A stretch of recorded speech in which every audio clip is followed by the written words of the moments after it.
I just want to add this to the start of the video real quick because I know I talk a lot about food and I talk a lot about different macros and what your body should consume and what you need for your energy. If you want a notes file of my recommendations for different food and some different tips and tricks, just let me know and I will send that out. It's just essentially a list of all the best sources of protein, all the best carbs, all the best foods for you to consume while you are trying to cut weight. If you're trying to, what is it called? A lean bulk. If you're trying to lean bulk, this is also really good foods. So just let me know and I will gladly send that out to anyone who wants it. Enjoy the video. What is good, everybody? It's your boy 4Lumpy, back with another YouTube video. Today, your boy hit some chest, some shoulders, and some tries. You know, it was a typical push day. It's been really nice lately. I don't know why I decided to do this, but I've started instead targeting chest, shoulders, and then tries. I've started alternating between my chest and shoulders each set. Well, typically, here's the best way to explain it. I'll warm up my chest with some flies, doing some lightweight, maybe a couple sets, nowhere at all straining, just kind of getting them warm. Maybe a couple, what was it the other day? As I would call them, kinetic stretches, which is just stretches in motion. I forgot what the actual word was again. But anyway, I start off by, warming up. I always hit chest first because compared to my shoulders, I would still say my chest is my weaker link. So I start by hitting chest, warm up, right? Just some flies. And then I'll go to the incline bench and I will gradually increase my weight. So I'll start with like a 50, do a set to 10, 60 set to 10, and then I'll hit 70s and maybe do 2 sets till failure. After that, we switch, and instead of doing another chest exercise, I go and do some lat raises to actually start activating my shoulders. And then I'll go and hit a shoulder press as well, whether it be a dumbbell shoulder press or a machine shoulder press. Typically, I prefer the machine shoulder press because I can feel like all I'm really doing is putting all the weight on my shoulders and not so much on the balancing of it as well. When I am wanting to build the balancing, I'll sometimes hit, dumbbell. But I also typically will hit an Arnold press later in my workout. So after I do my machine shoulder press, maybe I go do something like back to chest. Maybe I'll go hit decline machine press. You know what I mean? Decline chest. And then I go back to shoulder after that. And I'll hit some, would be a good time when I hit like my dumbbell Arnold press. Then go back to chest, hit a chest burnout. I typically like to hit the pec deck to finish off my chest, or some incline flies, something like that. Just another fly motion to really wear out the chest. So I'll go back to the pec deck, and it's kind of interesting.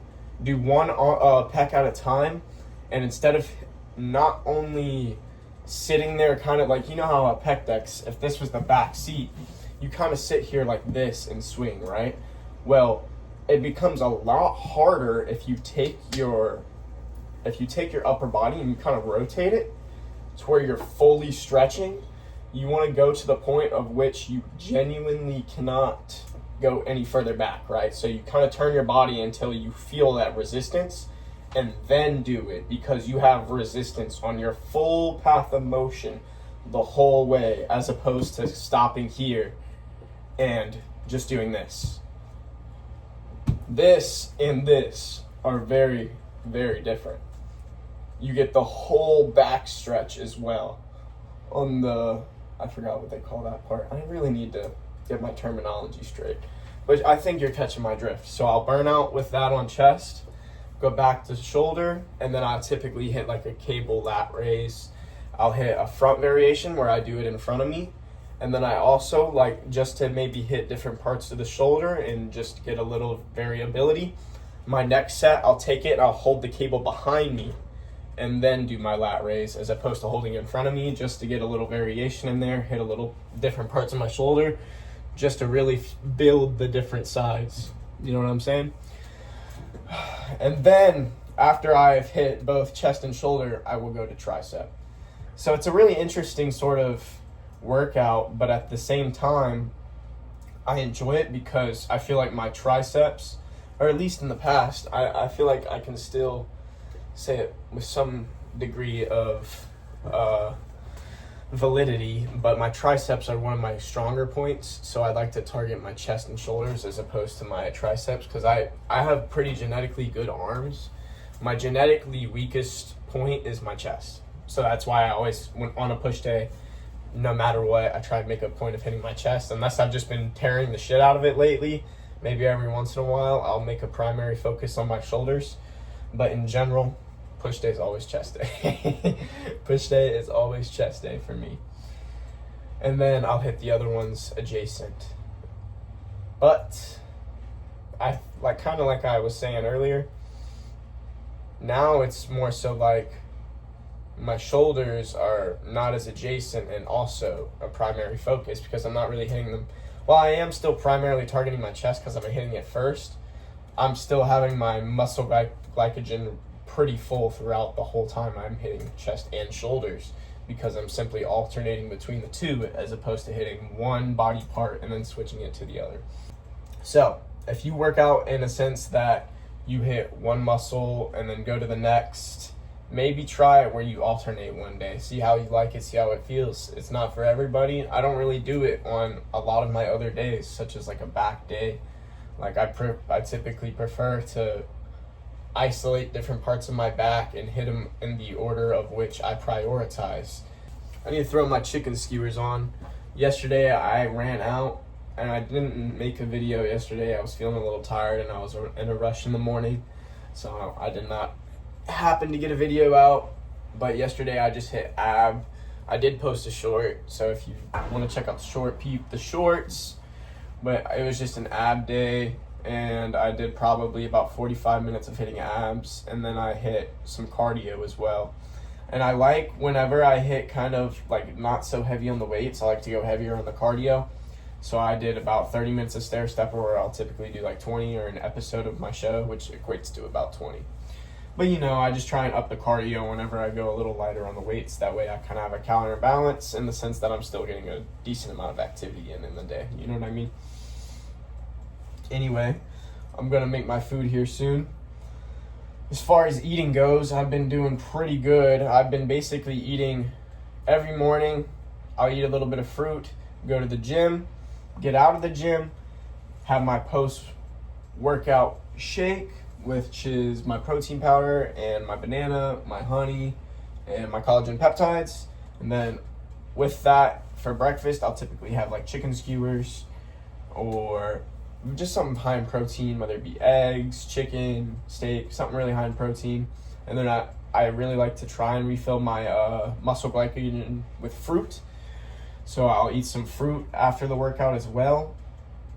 And then I typically really restore it when I'm at work, because on my lunch I almost always eat rice. Every single day I bring a pack of 90-second rice. These are simply a cheat code. Carb cycling is key, guys. Rice, sourdough, like certain fruits, most fruit to be honest with you. I try to stay away from the processed protein bars. All that stuff kind of really isn't that beneficial for you at the end of the day. But sticking with the rice, the pasta, the fruit, like your very natural sort of components for carbs. Corn is decent. Beans are really good because they also are high in protein. And then I always eat it with some sort of protein element as well, whether it be beef, chicken, fish. I try to stay away from pork. Pork is typically high in fat, and when you're trying to get lean, when you're trying to get cut, you want to cut out the fat, because at the end of the day, you need those carbs for energy, and that fat is also energy, but it's energy that is being stored for later use, not energy that you are using right there in that moment, ready to go.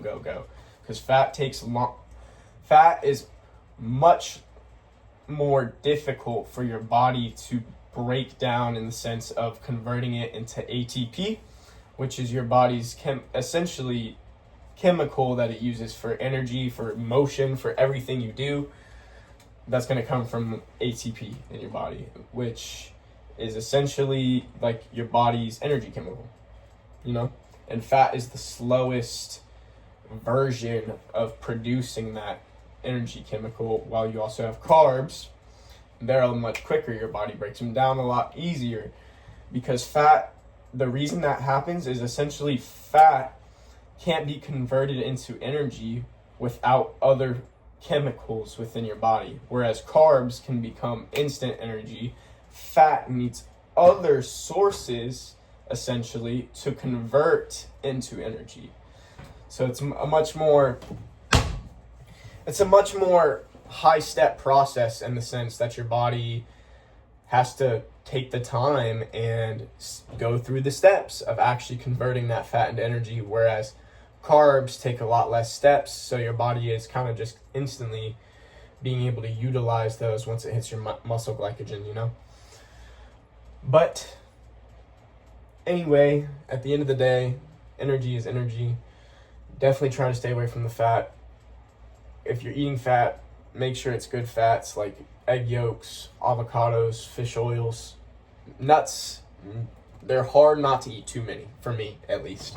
I know because I love cashews, when I sit down and eat cashews or pistachios, I can't help but eat like half the fucking bag in one sitting. So that's a shitload of calories, because nuts are super high in fat.